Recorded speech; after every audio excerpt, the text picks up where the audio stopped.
Tobacco is an incredibly addictive substance. Studies have found that smoking tobacco can be as addictive as heroin and cocaine. But what makes people crave a cigarette? And why do many people struggle to stop smoking despite being aware of the dangers? Addiction is primarily defined as a loss of control on the use of a substance and continued use despite the consequences. Once an addiction to a substance is developed, people will experience cravings and or withdrawal when not using it for a certain period of time. Tobacco is addictive because it contains nicotine, psychoactive substance with high addictive potential. A psychoactive substance is one that impacts how the brain works and, according to the National Cancer Institute, cause change in the mood. A psychoactive substance is one that impacts how the brain works and causes change in mood, awareness, thoughts, feelings, or behavior. Other examples of psychoactive substances include LSD, alcohol, and cocaine. Nicotine is especially addictive when smoked or otherwise taken into the lungs because the onset of the stimulant-like effect occurs very rapidly through the route of administration. While the initial hit of enjoyment and smoking a cigarette are felt almost immediately, it also disappears rapidly. Lead smoker to consume tobacco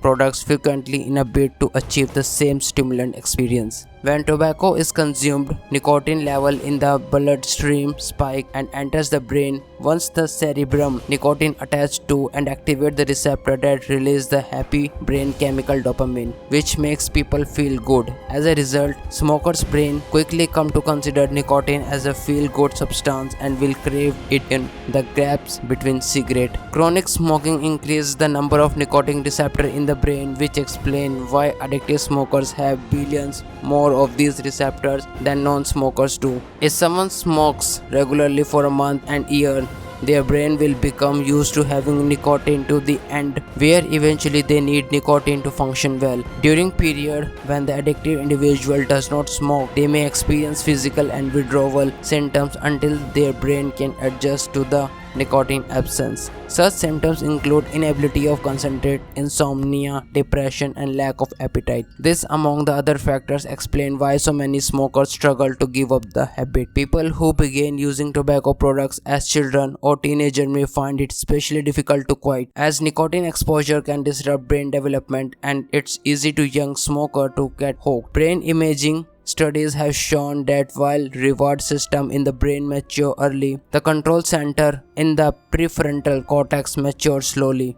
Compared with adults, adolescents are generally more motivated by the rewards, are less adverse to risk, and are more easily influenced by peer pressure. Studies have revealed that genetic factors play a role in nicotine dependence, meaning that addiction can run in families. Genetics may influence how receptors on the surface of your brain nerve cell respond to high dose of nicotine delivered by cigarette, which could mean that due to the genetic inheritance, once people start smoking, they are more likely than others to subsequently continue the habit. At least half of person's susceptibility the drug addiction can be linked to genetic factors. Despite the many risks associated with smoking, it is true to contribute to the death of 8 million people worldwide every year, including 1.2 million who dies from exposure of second-hand smoke. Tobacco remains widely available and easily accessible,